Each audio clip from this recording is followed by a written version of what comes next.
Wah, ya, paru-paru dunia di Paru-paru dunia. Kalimantan. Untuk orang yang beneran tinggal di Kalimantan, di Kota Pontianak, khususnya pegiat lingkungan. Memandang narasi itu gimana Bang Taufik? Itu adalah narasi mimpi pada akhirnya, Bang, kan. Mimpi dan harapan kita budak-budak nih. Paru-paru dunia klaimnya dulu, Nah, sekarang udah nggak tahu lagi kan, karena jadi ibu kota udah jadi pindah kan katanya. Jadi kalau sosial, lingkungan, dan ekonomi itu tidak saling terintegrasi, ya bubuk kotanya. bubuk. Nggak mungkin bisa mewujudkan kota yang berkelanjutan. Kita, warga Kalimantan, tidak mampu mempertahankan kondisi lingkungan kita. Ya, Babak belur pokoknya Kalimantan ke depan. Jadi oke. PR-nya adalah generasi mudanya lagi mengawal ini. Oke. Kalau enggak ya selamat tinggal paru-paru kita.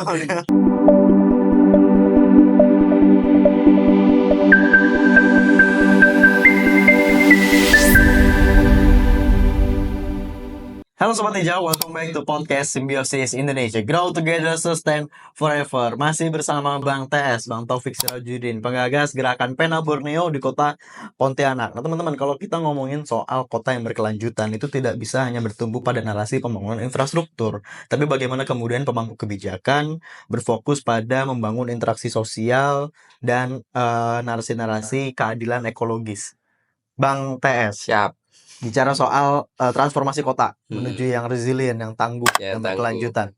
Bayangan Bang Taufik nih soal kota yang berkelanjutan itu gimana harusnya Bang? Secara perspektif teori ada tiga kan, Oke. sosial, lingkungan, dan ekonomi. Jadi kalau sosial, lingkungan, dan ekonomi itu tidak saling terintegrasi, ya bubuk kotanya. Bubuk. Nggak mungkin bisa mewujudkan kota yang berkelanjutan. Iya. Dan permasalahan-permasalahan yang ke depan itu juga banyak. Jadi pada akhirnya pembangunan berkelanjutan adalah proses pembangunan yang berprinsip memenuhi kebutuhan sekarang tanpa mengorbankan pemenuhan kebutuhan generasi mendatang.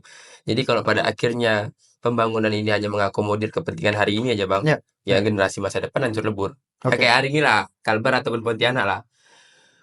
Untuk mengakomodir kepentingan pembangunan hari ini butuh duit, butuh pengusaha masuk, butuh pembangunan luar biasa, ya dibakarlah lahan, dibukalah, ditanamlah sawit, Oke. dibangunlah tambang apa perusahaan-perusahaan besar kan. Ke depan, ya warga kota dan generasi-generasi ke depan hanya jadi pekerja, buruh, dan lain-lain kan pada akhirnya. Nah, Dan itu juga pada akhirnya tidak sinkron sama prinsip-prinsipnya bagaimana kota itu bisa berkelanjutan ke depan kan. Karena hanya memikirkan kondisi hari ini, tidak memikirkan kondisi ke depan. Paru-paru dunia klaimnya dulu, ya, sekarang udah nggak tahu lagi kan, karena ibu kota udah pindah kan katanya. dongeng aja.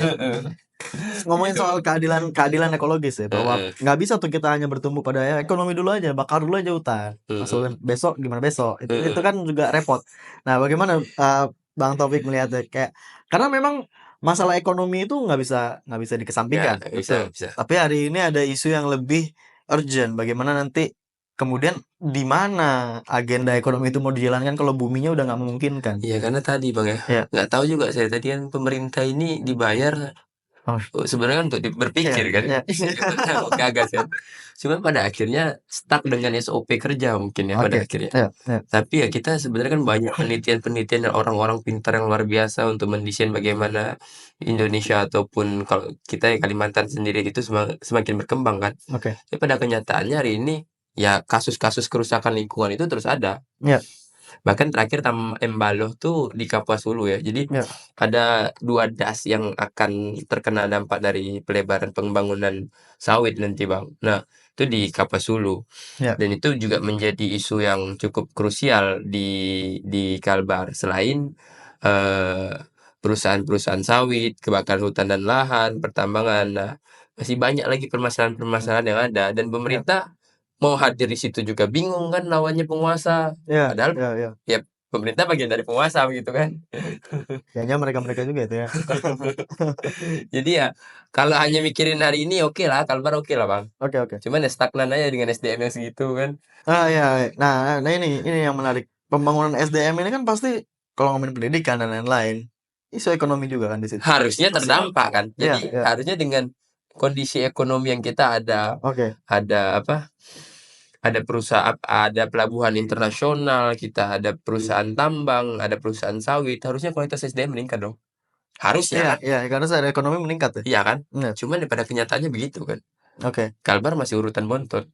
Nah makanya ini juga apa ya? kita akan kawal nanti tapi Bang, karena kita di kota dulu nih belum mampu Iya, ke iya. Kalbar begitu Iya, kan. iya. Cuman ya kemarin dari hasil diskusi-diskusi kecil kita ya ke depan kita akan mengawal itu juga. Karena untuk membangun gerakan yang besar ini kan butuh waktu yang panjang kan ya, sehingga kita kecil-kecil ya pasti di sana udah ada pos-pos komunitas-komunitas lain lah Oke. Iya. yang akan nanti bertemu gitu.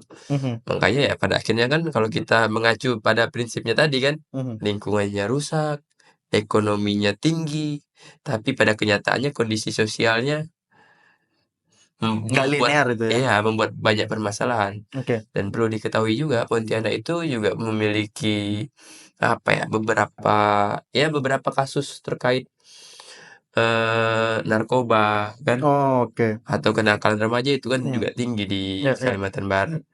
Nah, itu juga menjadi apa ya, menjadi patokan kalau kita mantau dari kondisi sosial lingkungan dan ekonominya kan. Pendidikannya nggak sinkron.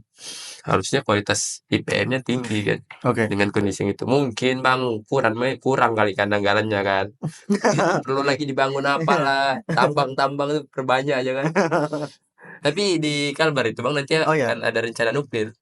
Mononuklear. Oh, Ya, menarik, menarik. jadi mau dibangun ada Di mana itu? di Pulau Kalimantan Barat ya? Semesa, Kabupaten Bengkayang itu Di Bengkayang? Oh, ya. mau dibangun apa, PLTN pembangkit listrik tenaga Mhm. nuklir. Oke. Cuman itu masih jadi apa ya, wacananya sudah lama, penelitiannya Oh, juga oke. sudah lama, cuman diskusinya mulai hadir di Pontianak karena beberapa kali saya ikut beberapa forum itu mendiskusikan soal nuklir. Oke. Menarik ketika ngomongin nuklir ini, tadi kan bicara soal SDM. Mhm. Demografi perkotaan Indonesia hari ini kan mayoritas anak muda nih. Dari mulai milenial, late milenial sampai early gen alpha bahkan sekarang lahiran 2011. Zeitgeist atau semangat juang apa pemuda-pemuda di Pontianak ini udah menuju ke sana nggak sih? Karena kalau balik ke Bandung misalnya, balik ke Bandung atau ke Jakarta itu kan anak muda itu Ya, getol banget kemana-mana. Ini nggak ramah lingkungan, ini ya, tidak ada narasi iklim tuh udah nyengkrem anak muda mayoritas di sini walaupun secara perilaku ya masih ya, aneh. kita rasakan lah ya, Iya, iya, iya. euforia Iya, iya. anak-anak muda dengan Iya. semangat di Pulau Jawa ini luar Iya. biasa gila kan Iya. soal menyuarakan soal krisis iklim dan Iya. lingkungan kan. Iya. Di Kalbar on the way, Bang. Oke.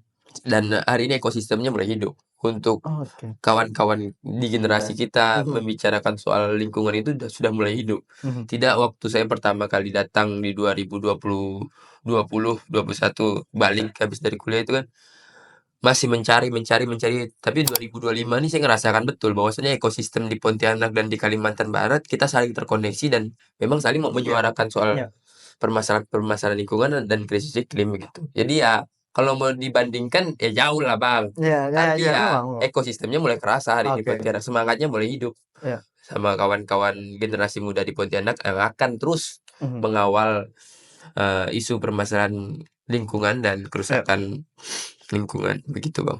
Tapi kalau dari inisiatif pemerintah tadi kan memang tidak secepat kota-kota besar lainnya di Indonesia. Heeh. Kalau bicara kota Pontianak, sebetulnya narasi kolaborasi antara LSM kemudian pengusaha, karena di sana juga pasti kan banyak pengusaha yang bermain ketika bicara soal lingkungan, pemodal besar, kemudian masyarakat. Itu ruang-ruang diskusi itu hadir nggak sih atau masih berkelompok kayak ya masyarakat atau NGO masih saling tuding, kemudian pemerintah punya kolamnya sendiri, pebisnis punya relasinya sendiri dengan pemerintah, atau bagaimana situasinya di Pontianak terutama? Kalau di Pontianak sih udah mulai kerajut ya. Jadi kita udah Yap. punya ekosistem karena kayak Pontianak itu kan kok banyak betul kafe ya kan, banyak betul warung kopi ya kan.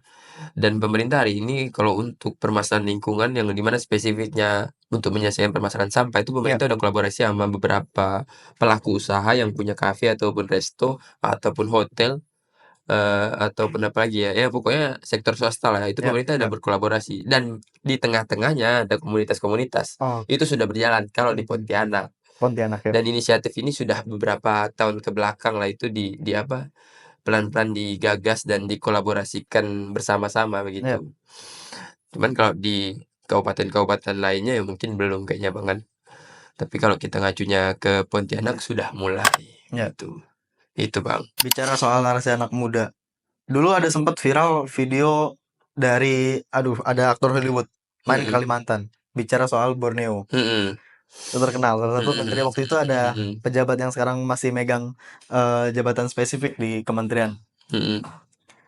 Soal narasi apa namanya? Paru-paru dunia ini kan kalau di RPUL atau apa di anak-anak SD sekarang kan anak-anak sekolah sekarang pasti masih wah ya paru-paru dunia di Kalimantan. Untuk orang yang beneran tinggal di Kalimantan di Kota Pontianak, khususnya pegiat lingkungan, memandang narasi itu gimana Bang Taufik? Itu adalah narasi mimpi pada akhirnya Bang kan. Mimpi dan harapan kita budak-budak nih. Nah, kalau di Pontianak tuh kita biasanya di kalangan muda tuh ada bahasa budak-budak Bang. Oh ya. Cuman kalau di kata budak ini kan agak kasar kan. Oke. Nah cuman kalau di sana ada budak-budak Pontianak itu juga pada akhirnya merasakan hari ini panasnya gila Bang. Di Pontianak kan udahlah kita garis katulistiwa kan. Ya. Ditambah lagi sama pohon-pohon mulai dibakar, lahan-lahan kan mulai dibakar dan deforestasi mulai banyak kan, itu udah mulai betul-betul kerasa. Dan untuk Kalbar aja kan sudah mulai kerasa banget. Kalimantan Barat, Kalimantan lainnya, Kalteng, Kalsel, Kaltim, Kaltara, itu juga pasti juga terkena dampak. Flashback ke belakang masa kepemimpinan presiden sebelumnya ya, itu kan menggagas soal ibu kota Kota baru IKN. IKN kan, dan ini juga menjadi dampak juga Bang terhadap Kalimantan di semua lingkaran-lingkaran itu. Jadi pembangunan itu juga semakin masif memang. Sehingga ya kalau Abang tadi bilang apakah narasi paru-paru dunia ini kayak mana ke depannya ya, kalau menurut saya itu hanya jadi mimpi belaka begitu. Kalau pada akhirnya kita warga Kalimantan tidak mampu mempertahankan kondisi lingkungan kita. Babak belur pokoknya Kalimantan ke depan. Jadi PR-nya adalah generasi mudanya lagi mengawal ini. Kalau enggak ya selamat tinggal paru-paru kita. Karena kalau kita bicara soal menjaga narasi, karena kan untuk generasi sekarang itu memang narasi kemudian suka direduksi sehingga disimplifikasi. Menjaga paru-paru dunia sekedar narasi, kemudian aksinya tuh tidak terguidance dengan baik. Terakhir mungkin dari Bang Taufik sebagai pegiat lingkungan di Kota Pontianak, kemudian menjadi bagaimana penjaga depan dari hutan Kalimantan, gimana narasinya untuk teman-teman pemuda nggak hanya berfokus di Kalimantan tapi di seluruh Indonesia terkait narasi paru-paru dunia?